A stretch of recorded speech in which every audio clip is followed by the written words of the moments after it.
What's up guys, my name's Brandon and welcome back to the 66th Jailbreak Update episode, and we have more exciting stuff to talk about today. So in this episode, we're going to be talking about the latest news surrounding the iOS 12 jailbreak, Pangu making a return, the latest on the iOS 11.4 through 11.4.1 jailbreak, and more. Now before we get started in this episode, if you missed the last episode, episode 65, make sure you go and check that out. It's up in the cards right now, also down in the description below. You definitely want to keep up with all these jailbreak updates here as up to date as possible. So also make sure you are subscribed, make sure you do have that bell click so you do not miss a single episode. It's definitely important to have notifications on for videos like this. All right, so let's get started, and let's start off with a bang talking about the iOS 12 jailbreak and Pangu. Pangu, a name we haven't heard in a while here, has officially jailbroken iOS 12, and get this, on the iPhone XS. So you can see from this tweet right here, a Pangu team member posted a screenshot on Weibo, and then MinSparkZang tweeted out these images over on Twitter with the caption, iOS 12 jailbreak on iPhone XS by Pangu team, bypass PAC mitigation on the A12 chip.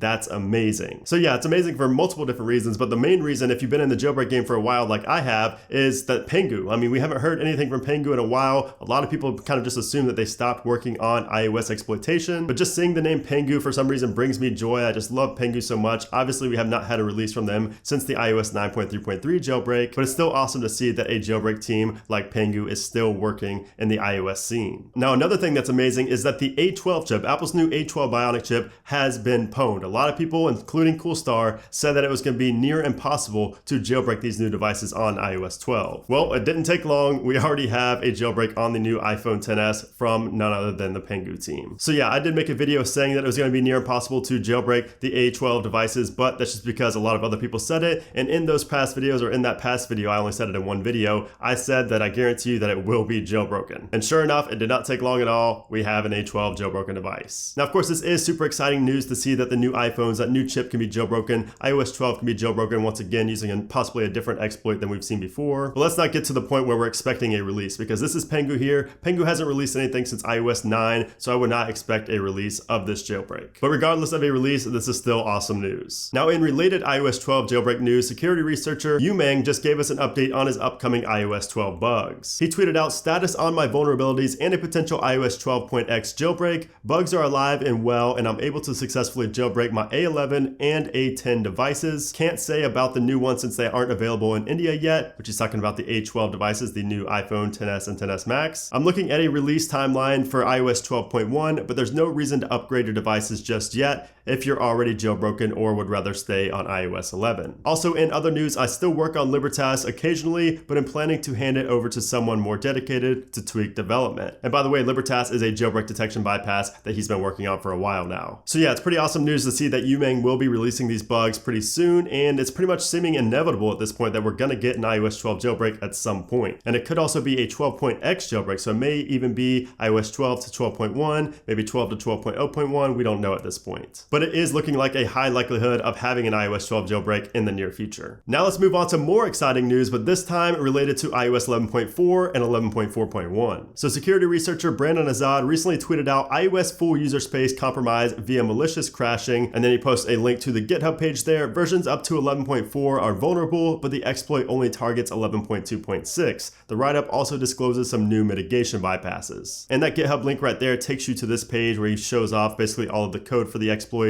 basically describes it and everything like that. It's a pretty interesting read. And this exploit is also likely to work for iOS 11.4. It may not work out of the box, but it's likely to work for 11.4. Now, if we pair this great news from Brandon Azad with the news that we got previously about EMBA releasing exploits for iOS 11.4.1, that pretty much means that we also have a jailbreak coming very soon for iOS 11.4. And the reason being is because especially if EMBA releases his exploits, even if Brandon Azad releases the exploits, some of these exploits are going to be able to just plug and play into Electra, and Electra can get updated to support 11.4. Now, of course, just like I talked about in the past couple episodes, we don't know if it's going to be that seamless of a transition to, update for Coolstar to update Electra to support 11.4. But from what I understand, it is going to be pretty simple once these exploits get released. So once again, we are probably going to get a jailbreak for iOS 11.4 11.4 through 11.4.1, as well as iOS 12. But if I were you, I would stay on 11.4 or 11.4.1 if you are wanting to jailbreak, at least for the time being. iOS 12 is going to stay signed for a long time, so if you decide later down the road that you want to update, you can, but by that time, iOS 11.4.1 is probably going to not be signed. And of course, iOS 11.4 is not being signed, so if you are on 11.4, stay put there. And if you are currently jailbroken on iOS 11, I would probably stay there and just save blobs for 11.4, 11.4.1, and iOS 12. Now, it's too late to save blobs for 11.4, but I would do it for 11.4.1 while you can. And of course, you guys know that I tweet out when I think a software is going to stop being signed, so you may as well follow me over on Twitter if you're not doing so already. You can find out some useful information over there. But anyways, guys, that's it for this episode. I hope you did enjoy it. Make sure to hit that thumbs up button if you're looking forward to these jailbreaks. It's a pretty exciting time, and jailbreaking, once again, is not dead. So yeah, let me know what you guys think about this in the comment section below. Are you excited to see Pangu back? Do you not care because they're not going to be releasing it? Let me know what you think down in the comments below. But anyways, guys, thanks again for watching, and I'll see you soon.